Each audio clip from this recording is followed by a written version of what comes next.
bonjour. En cette journée de la sensibilité, journée mondiale de la sensibilité, on fête cette année deux choses très importantes, Christine. Lesquelles?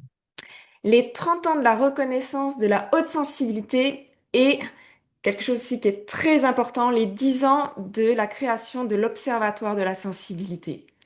Exactement deux grands et beaux anniversaires. Le premier, c'est celui de la sortie du livre, du premier livre d'Hélène Aron en 1996, La personne hautement sensible, dans lequel Hélène Aron explique son concept de haute sensibilité, sur lequel elle commence à chercher et explique les caractéristiques de la personne hautement sensible.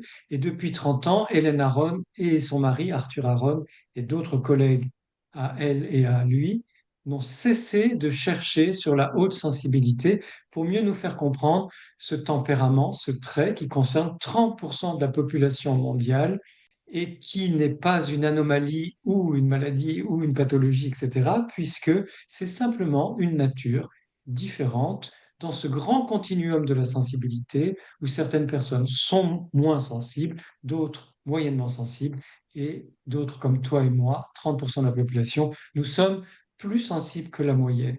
Donc vraiment, on tenait à l'Observatoire, on tient à fêter ces 30 ans de la haute sensibilité et de ces merveilleuses recherches auxquelles nous participons ensemble depuis 10 ans, puisque l'Observatoire a été créé en 2016. Il s'appelait à l'époque l'Observatoire de l'ultrasensibilité. On reviendra peut-être à un moment sur l'importance de la précision des termes, mais déjà à l'époque, quand on a créé l'Observatoire, on voulait vraiment se démarquer avec ce terme péjoratif, ce terme médical parfois utilisé, trop souvent utilisé d'ailleurs, d'hypersensibilité, alors que nous parlons vraiment, comme Hélène Aron et tous les chercheurs internationaux, de haute sensibilité, de personnes hautement sensibles. Et en francophonie, nous avons la chance d'avoir des artistes et des poètes qui se sont eux-mêmes désignés au 19e siècle comme étant ultra sensibles, ce qui veut dire exactement la même chose. Ce sont des personnes plus sensibles ou très sensible. 30 ans après la reconnaissance de la haute sensibilité, qu'est-ce que cette journée représente? Alors, pour moi, je, je pense peut-être que tu partageras ça, c'est cette journée, c'est une reconnaissance profonde, et bien, je trouve, de l'humain. On, on évolue socialement avec cette journée où on se dit oui, cette sensibilité, c'est, comme tu l'as dit avant, ce n'est pas une maladie, ce n'est pas une fragilité, c'est vraiment une force et on la reconnaît. Et oui, on l'a faite le 13 janvier et on poursuit après tout le long de l'année. Mais avoir cette journée-là, je trouve que c'est une énorme avancée sociale. C'est une énorme avancée sociale, culturelle, et une énorme avancée, on y viendra dans notre entretien, on en parlera à d'autres moments, mais une énorme avancée pour le monde.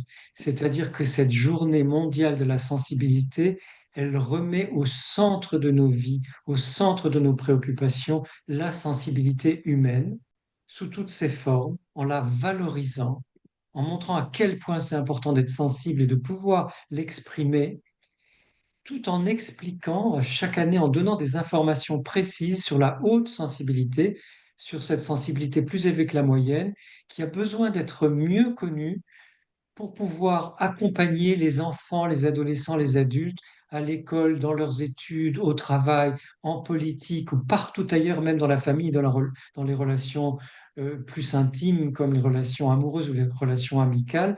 Mieux on connaîtra la haute sensibilité, plus on pourra vivre des relations à la fois saines, équilibrées, harmonieuses, facilitées, parce que ces différences, ces particularités seront connues et comprises par tout le monde. Et le 13 janvier, bah, c'est un rappel qu'il faut s'en rappeler de cette sensibilité et qu'on est tous sensibles.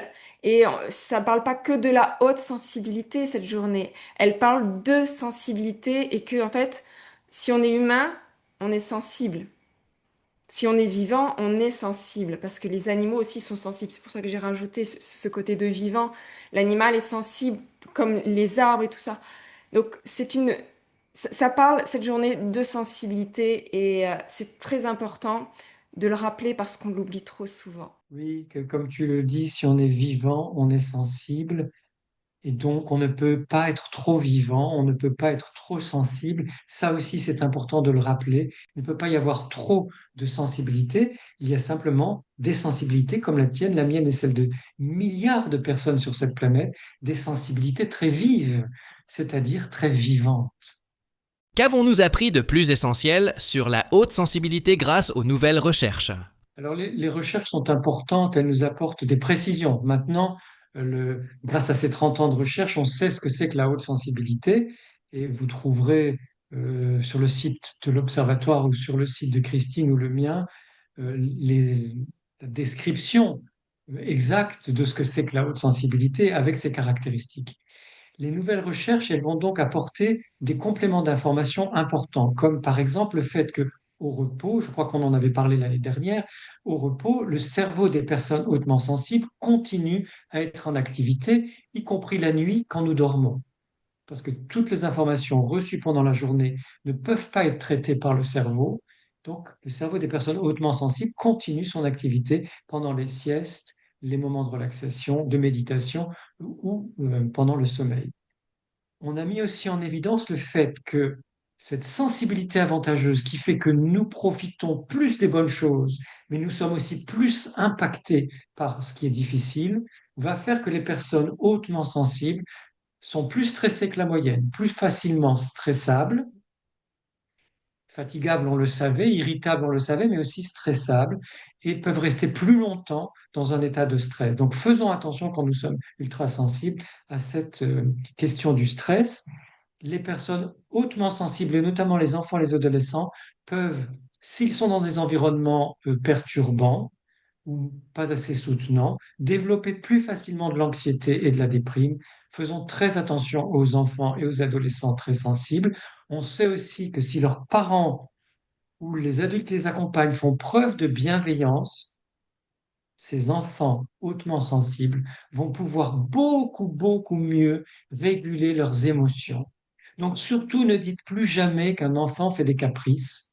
Quand un enfant est en crise ou un adolescent est en crise, il se passe quelque chose au niveau de sa neurobiologie. On peut l'expliquer aussi aujourd'hui grâce à la théorie polyvagale, dont nous sommes des fans, Christine et moi.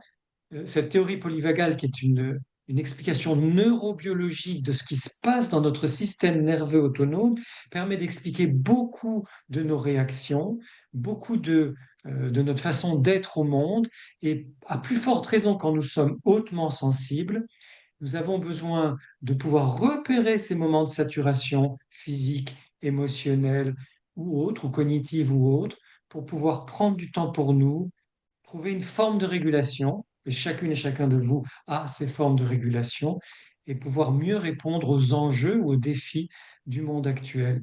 Et plus particulièrement pour les enfants et les adolescents qui ont besoin de toute notre bienveillance, toute notre compréhension, notre compassion et notre accompagnement intelligent pour les aider à comprendre leur haute sensibilité, comment ça se passe pour eux dans leur corps, dans leur vie, et à mieux vivre cette sensibilité. C'est ce qui va leur permettre d'en faire un atout. C'est ce qui va vraiment leur permettre de comprendre que leur sensibilité est un trésor et d'en faire une vraie force, c'est-à-dire une force créative, une force d'ajustement, une force de compréhension de la vie, de ce qu'ils vivent. Ça qui est important de toutes ces recherches, comme tu as dit, c'est toute cette compréhension. C'est plus on l'étudie et c'est ça qui est chouette, c'est que on étudie la haute sensibilité et ce qui peut se passer dans la personne ultra sensible et ce qui va se permettre grâce à ces recherches, en fait, c'est de mieux se comprendre et de plus être pointé du doigt, de pouvoir dire, parce que c'est vrai que les gens ont besoin vraiment de scientifiques pour valider quelque chose. Et là, même depuis de plusieurs années, il y a des recherches, comme on en avait déjà parlé dans d'autres vidéos, ça permet d'avoir du poids sur ce qu'on peut raconter en fait sur la haute sensibilité. Et ça, je trouve ça juste extraordinaire de pouvoir mettre des mots scientifiques parce que euh, beaucoup de personnes ont besoin de cet appui-là pour dire, ah oui, en fait, c'est vrai, c'est quelque chose qui a été validé, qui a été quantifié. Et ça, je trouve que c'est vraiment important parce qu'on peut avoir du poids avec des recherches scientifiques. Sans les recherches, ça serait trop vague. Et même si on ne peut pas tout expliquer par de la recherche, mais l'humain aime le rationnel et je trouve ça juste incroyable d'avoir des recherches sur notre belle sensibilité. Oui, ces recherches sont très importantes. Toutes ces recherches scientifiques sont très importantes et elles sont à équilibrer avec la singularité de chacune et chacun. C'est-à-dire que les recherches vont expliquer la haute sensibilité en général de façon assez vaste et chacune et chacun de nous, nous vivons cette haute sensibilité de façon différente. Donc c'est toujours important d'équilibrer les deux pour ne pas écraser les singularités, les spécificités de chacune et chacun par un discours qui serait trop général. J'en profite pour dire qu'attention, sur les réseaux sociaux, euh, circulent parfois des portraits robots de la haute sensibilité. Eh bien, ça n'existe pas. On peut donner les 5 ou 6 grandes caractéristiques de la haute sensibilité. On peut préciser grâce aux études ce qu'on vient de dire là maintenant. Et en même temps, chacune et chacun de nous, nous vivons notre haute sensibilité à notre façon. Nous la percevons à notre façon. Nous avons des réactions qui sont les nôtres et nous trouvons les moyens de la vivre, de la réguler, de l'apprivoiser, de l'exprimer, chacune et chacun à notre façon. Ça, c'est très important. Et justement, les émotions, le corps, la physiologie font partie de cette expérience sensible, de notre sensibilité élevée. Alors, en quoi la sensibilité est-elle aussi une expérience du corps, pas seulement du cœur? C'est ce qu'on a parlé tout à l'heure en parlant de la théorie polyvagale, en fait. C'est que avant d'avoir l'émotion, ça se passe dans le corps. Et après, on conscientalise, je sais plus trop comment on dit le mot, on nomme l'émotion, ça sera mieux. Et en fait, ça se passe dans le corps, c'est une résonance qui se passe. On va avoir le cœur qui va s'accélérer, on peut avoir le ventre qui va se serrer, la respiration qui va ralentir ou accélérer. Et c'est là qu'on voit qu'il se passe quelque chose dans notre corps. Et si on reconnaît ce qui se passe dans notre corps, eh bien, on va mieux comprendre cette émotion qui peut arriver. Et c'est là où c'est très important de ne pas s'arrêter qu'à l'émotion, je pense. Il faut revenir à son corps. Et moi, c'est quelque chose que ça fait des années et des années que je travaille sur le corps, déjà par ma première profession de masseur kiné, où au fil des années, j'ai vu que eh bien, les gens exprimaient à travers leur corps. Et des fois, ils ne savaient même pas nommer leurs émotions. Et tout se passait dans leur corps, dans leur douleur, c'était dans leur corps. Et si on creusait un petit peu en parlant, après ça sortait. Mais tout se passe dans le corps et je trouve que c'est extrêmement important de comprendre comment son corps, sa physiologie fonctionne pour pouvoir, et bien après, mieux réguler justement une émotion qui pourrait être trop forte parce que ben, on n'a pas su l'exprimer à temps. Oui, oui, c'est très important tout ce que tu dis et c'est vrai que moi aussi, ça fait 30 ans que je suis psychanalyste et 30 ans que séance après séance, je ramène très régulièrement mes patientes et mes patients à leur corps, à ce où ils ressentent dans leur corps pour ne pas rester à un niveau mental. Donc, ça, c'est très important. Et que ce soit les personnes qui disent réfléchir trop ou penser tout le temps, ou les personnes qui ont du mal à reconnaître leurs émotions ou à réguler leurs émotions, dans ces 2 cas, revenir au corps, ou les personnes qui disent qu'elles ne savent pas assez écouter leurs intuitions. Dans ces 3 cas, on a tout le temps besoin de revenir au corps. Qu'est-ce qui se passe là maintenant dans mon corps? Et ça peut être de fermer les yeux, de sentir ses 2 pieds posés par terre, son assise sur la chaise, le fauteuil ou l'endroit où on est. Rien que ça, déjà, ça permet de sentir ce qui se passe dans le corps et de ne pas croire que c'est une perte de temps de revenir au corps. C'est le contraire. Chaque fois qu'on évite de revenir au corps et à ses ressentis corporels, on perd du temps parce qu'il va bien falloir à un moment ou à un autre revenir au corps pour sentir ce qui se passe par rapport à une émotion, par rapport à une pensée ou pour être à l'écoute de nos intuitions ou toute autre chose. Donc, considérez bien que ce retour au corps, il est fondamental, il est utile, il est bénéfique et il vous veut du bien. Il va vous permettre, il va vous faire du bien, il va vous permettre de mieux percevoir, parfois sans mots, de percevoir ce qui se passe en vous. Et déjà, on le sait par toute cette merveilleuse méthode qu'est le focusing, qui ressemble d'ailleurs tellement à la méthode Vitos de ce côté de l'Atlantique. On sait que quand on est à l'écoute du corps, le corps qui a une immense sagesse et une grande capacité d'auto-guérison, donc d'autorégulation, quand on prend conscience de quelque chose dans le corps, hop, il y a ce que les anglo-saxons appellent un shift, il y a quelque chose qui se déplace, quelque chose qui s'ajuste. Et moi, je sais que, par exemple, avant une vidéo, j'ai toujours un stress. Et je fais souvent ce que tu viens de dire. Je mets bien mes pieds au sol et moi, j'ai toujours ce côté avec les mains où pour moi, c'est une nécessité où ça me ramène vraiment de suite à moi-même et je me calme comme ça. Je me calme comme ça et je diminue mon stress avec la respiration, bien sûr. Et je diminue mon stress parce que je reviens à mon corps, je reviens à moi-même et je me laisse pas envahir par tout plein de choses, tout plein de pensées, parce qu'on a plein de pensées, même si on a travaillé sur nous et tout ça, on a tout plein de pensées. Et eh bien, en revenant en 30 secondes dans ce corps, ça fait un bien fou et ça permet vraiment de réguler tout ce qui se passe en nous. C'est vrai, c'est très important. Et c'est bien d'insister là-dessus parce que s'il y a vraiment une chose à retenir de cette conversation qu'on a là maintenant, c'est ça. Donc revenez à votre corps, revenez aux gestes qui vous font du bien, aux postures qui vous font du bien. Et en ce qui concerne la respiration, autant plus d'une vingtaine d'études scientifiques, l'énorme travail du journaliste scientifique James Nestor et tout ce que disent les yogis ou les praticiens des arts martiaux, avant tout, respirons par le nez, respirons lentement. Et quand nous avons besoin de retrouver du calme ou de nous recentrer, ça va être l'expiration qui est importante. Allongeons notre respiration, tout cela dans la douceur, bien sûr. Et justement, le fait de respirer par le nez le permet. Respirons doucement par le nez et allongeons nos expirations pour retrouver le centre et le calme. Et en plus, ce sont des techniques, mais qu'on a tout le temps, puisque la respiration, elle est gratuite et elle est là en permanence 24 sur 24. Donc, c'est vraiment important et si simple au final à utiliser. Nos comportements ne sont pas toujours intentionnels. Quel impact sur la manière dont nous vivons nos émotions?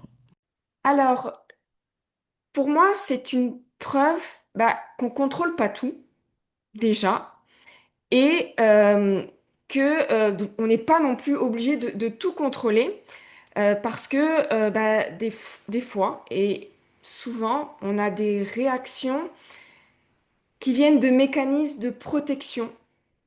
Et parce que, plutôt, ça a réveillé une mémoire émotionnelle qui vient peut-être de très très loin de l'enfance, même de la toute petite enfance, et on va avoir un comportement qui est inapproprié, mais qui, se- qui est là pour une raison, c'est que c'était il y a longtemps, mais c'est pas conscientisé, c'est c'est dans l'inconscient. Ce n'est pas intentionnel, mais c'est dans notre mémoire du corps. On revient au corps, c'est dans nos mémoires cellulaires de notre corps qui va créer des comportements, des fois, on ne comprend pas. Et savoir, pour moi, savoir que toutes nos réactions ne sont pas forcément intentionnelles, ça permet aussi d'être un petit peu plus doux avec nous-mêmes. Parce que, eh bien, on ne sait pas tout ce qui s'est passé ou on ne se souvient pas de tout ce qui s'est passé dans notre enfance. Oui, c'est très important d'avoir cette approche de compassion envers soi-même, de compréhension envers soi-même, pour accepter d'être dépassé ou simplement de ne pas savoir, comme tu le dis. Et c'est d'autant plus important avec les enfants et les adolescents de comprendre que dans leur réaction émotionnelle, il y a beaucoup d'inconscient et il y a beaucoup de quelque chose de physique.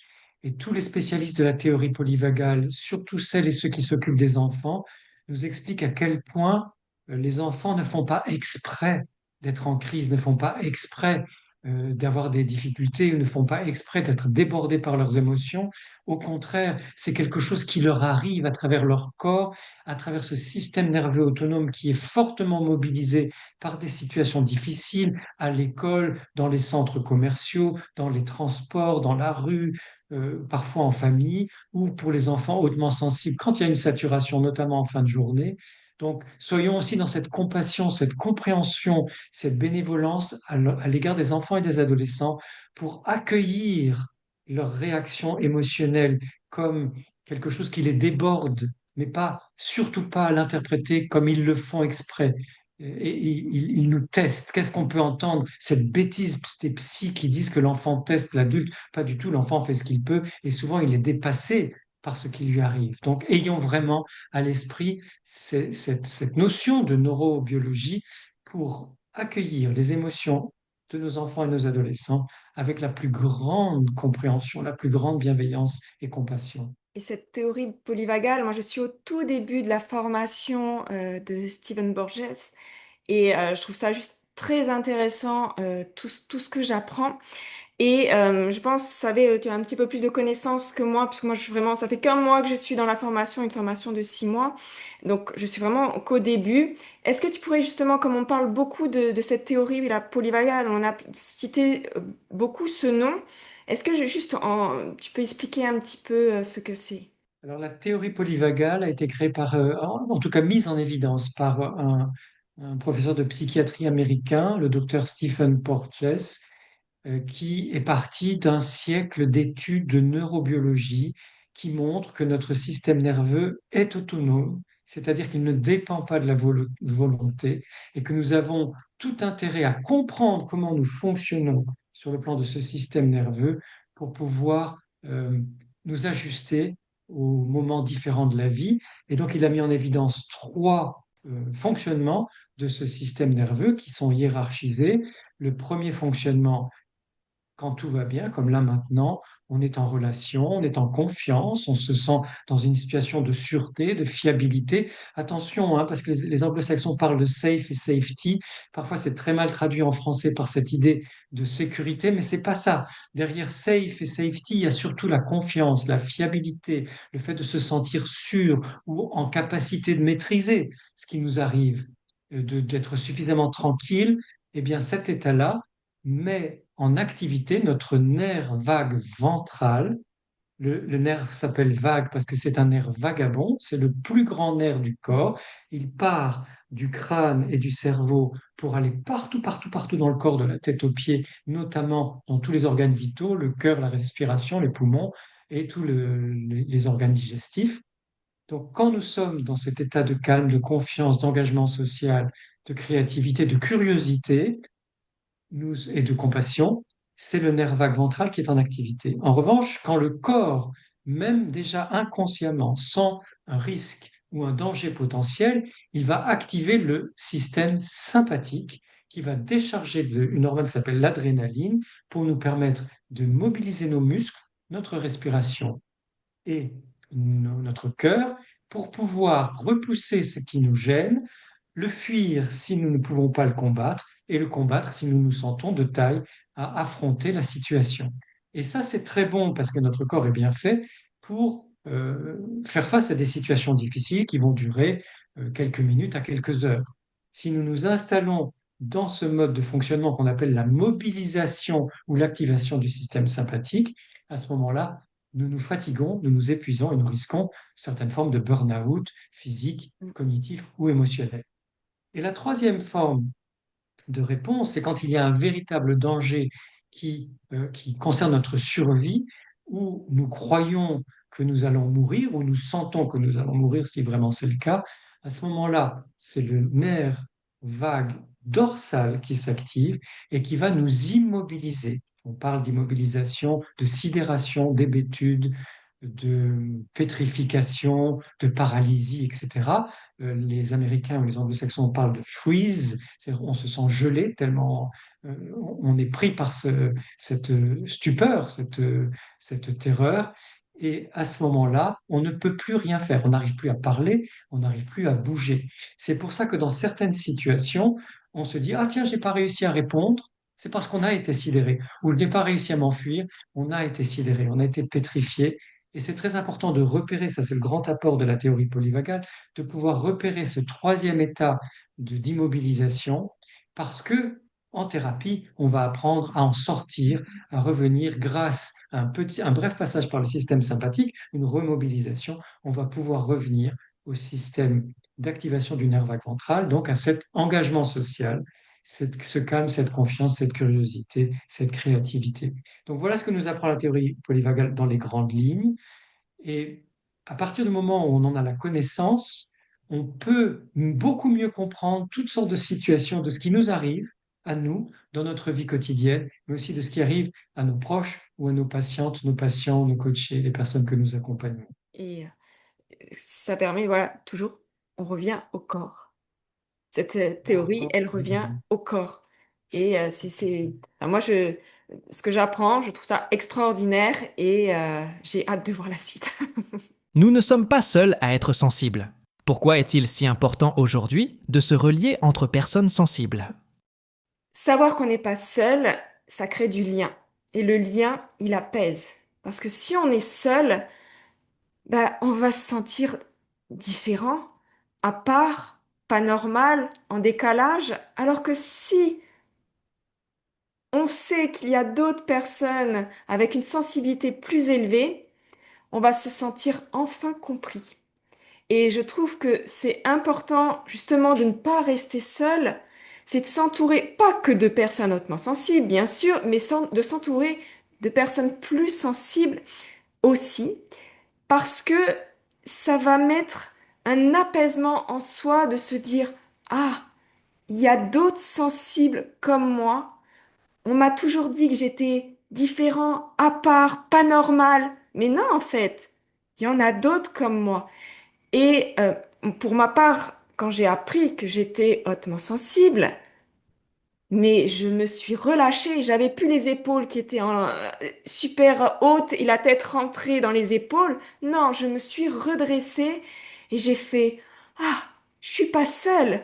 Et en le disant, j'ai des frissons parce que je me suis dit, waouh, en fait, tout ce qu'on m'a dit sur moi, c'était faux. Je suis pas seule, il y en a d'autres. Et ça apporte ce réconfort qu'on avait besoin depuis si longtemps. Oui, c'est ça qui est très important quand on est avec d'autres grands sensibles, quand on se relie, on va partager des repères, ces repères sur la haute sensibilité qui est la nôtre.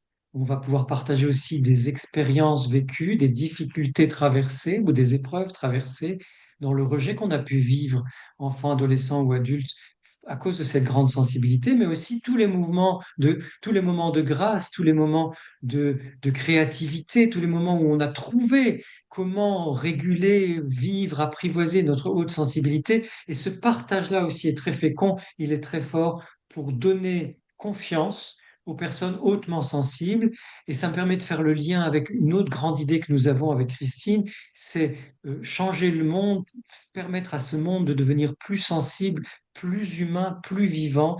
Plus nous serons reliés ensemble les unes, les uns les autres, plus nous pourrons affirmer dans la douceur, dans le respect, dans la délicatesse, bien sûr, dans la subtilité, bien sûr, mais plus nous pourrons affirmer l'importance de la sensibilité humaine et faire tache d'huile et que ça aille partout, dans les écoles, dans les collèges, les lycées, les universités, dans les entreprises, dans tout le monde politique, dans les administrations, dans nos familles, dans les clubs de loisirs, quand on part en vacances, que partout, partout, partout, dans les magasins, dans les boutiques, que partout il y ait suffisamment de connaissance de l'importance de la sensibilité, au-delà de la haute sensibilité, de l'importance de la sensibilité humaine pour que toute forme de sensibilité se développe et que nous vivions dans la compassion, dans l'empathie, dans la bénévolence, dans le fait d'être bien avec les autres, dans le fait de réaffirmer l'importance, la justesse de la gentillesse et de la solidarité, de tout ce qui nous permet de mieux vivre ensemble. Tout à fait, tout à fait. Et en étant ensemble, on fait partie d'un tout. On- moi, je trouve ça juste extraordinaire de se dire, waouh, on n'est pas seul. Et ça, moi, je trouve ça, pourtant, c'est ce qu'on nous a souvent dit, alors que c'était faux. Donc, moi, je trouve que c'est très important de se lier les uns les autres, comme tu as dit, pour faire évoluer le monde et pour pouvoir aller plus loin dans, dans dans nos valeurs et qu'on puisse enfin partager nos valeurs ensemble. Et ça, je pense que c'est important. Oui, oui, c'est vraiment fondamental. Et justement, Christine et moi, nous avons mis en place une pétition qui permet de soutenir cette idée que nous avons de la sensibilité, cette idée que nous avons à l'Observatoire, hein, pas que Christine et moi, mais à l'Observatoire. Et toutes les personnes formées par l'Observatoire, c'est beaucoup plus que 100 professionnels partout dans la francophonie. Ce groupe se développe de plus en plus. Nous avons créé une pétition pour soutenir la sensibilité, pour la valoriser partout, notamment dans les établissements scolaires, et pour éviter le harcèlement des personnes hautement sensibles. Vous pouvez aller signer la pétition, vous trouverez le lien en dessous de cette vidéo et nous vous remercions. Il y a déjà beaucoup de personnes qui l'ont signé. Merci Oui. aussi à ces personnes qui l'ont signé et nous comptons sur vous, sur votre soutien pour avancer encore dans la reconnaissance de la sensibilité. Comment aider les enfants et les jeunes à vivre leur sensibilité sans la craindre? Pour moi, déjà, pour aider les enfants, il faut que les adultes aient cette connaissance sur la sensibilité.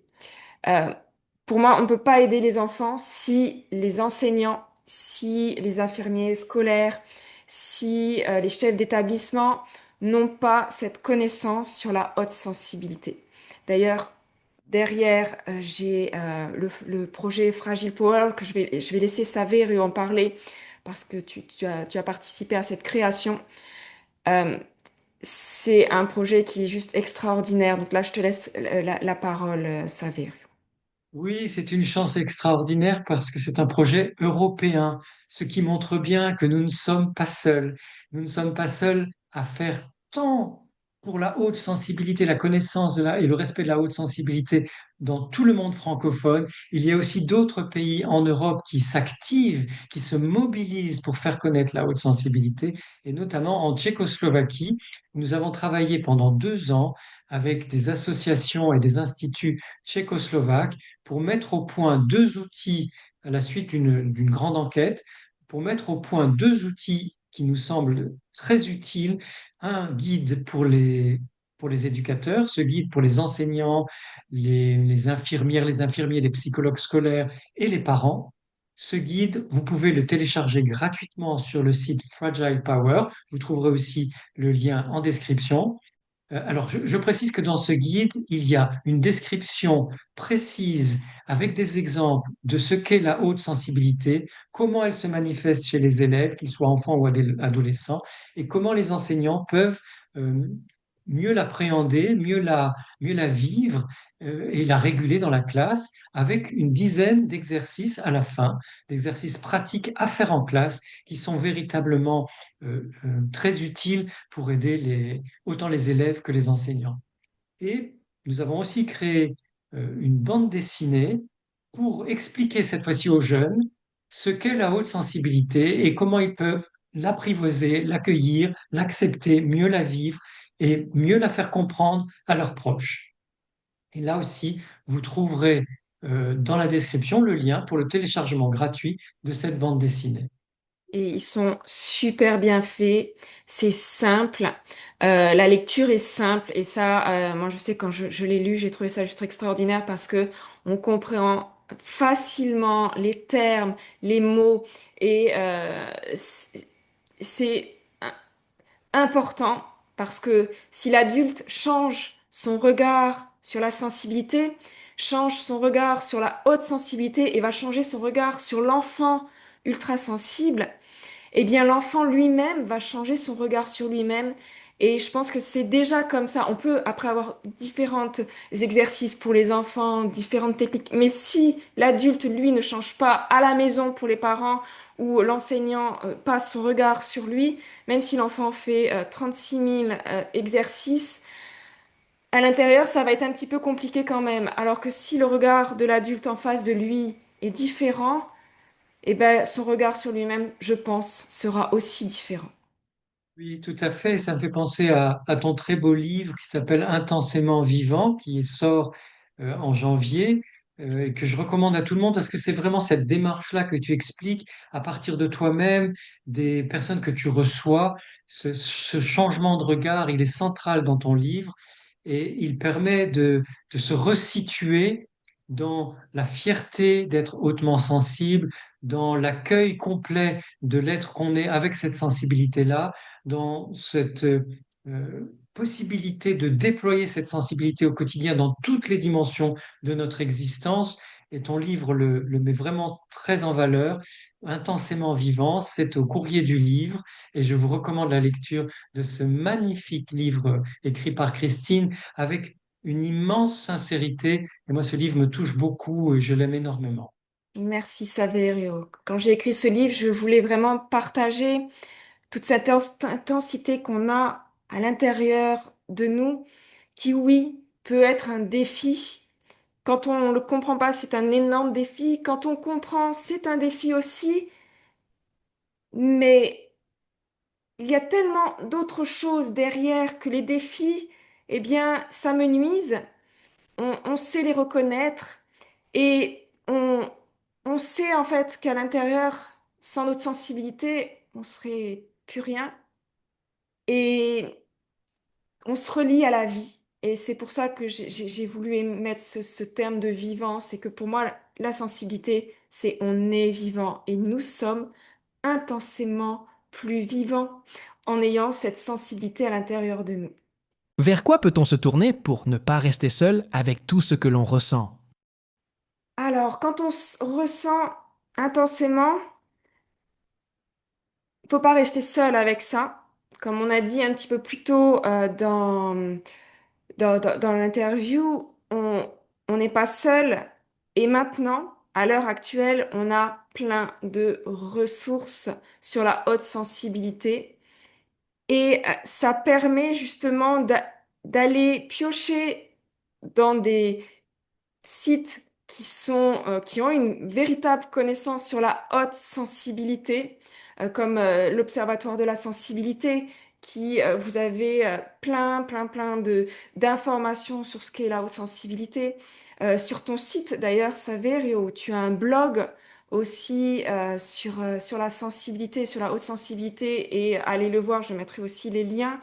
Il vous explique, enfin, tu nous expliques tellement de choses sur la haute sensibilité. Donc, on apprend, vous pouvez apprendre sur votre sensibilité en allant sur plein de liens. On a notre podcast aussi, âme sensible, qui vous permet eh bien, d'avoir des mots de personnes sensibles où on partage notre sensibilité, où on vous apporte des informations. Et donc, vous pouvez aller chercher ce que vous ne comprenez pas à l'intérieur de vous sur plein de ressources.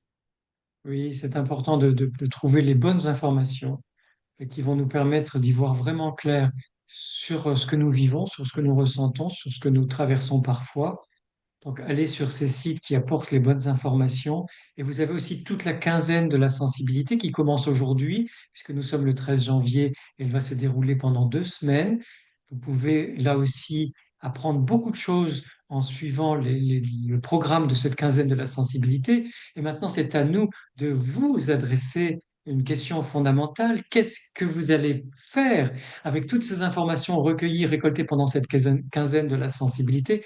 Qu'est-ce que vous allez faire concrètement pour vous, pour vous aider à mieux vivre cette sensibilité dans votre vie quotidienne, mais aussi pour vos proches, pour les autres? Comment chacune et chacun de nous, nous pouvons œuvrer à mieux faire connaître la sensibilité élevée, à mieux la faire euh, respecter et à l'exprimer au plus juste pour que justement on vive cette espèce de farandole, j'aime bien cette image de farandole, qu'on vive cette farandole, cette danse ensemble, cette danse de la sensibilité, et que nos vies à chacune et chacun soient enrichies par tout ce que nous faisons en faveur de la sensibilité.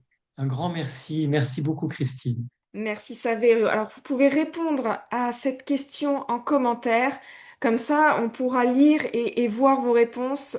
On aime bien aussi avoir un échange, pas que qu'on parle que tous les deux. Il y a des échanges, vous pouvez commenter, vous pouvez participer, poser vos questions et on y répondra et ce sera un plaisir de vous lire. Merci Saverio pour cette belle vidéo, pour cette journée mondiale de la sensibilité et pour ce début de la quinzaine de la sensibilité. Merci. Merci Christine. Merci à chacune et chacun de vous.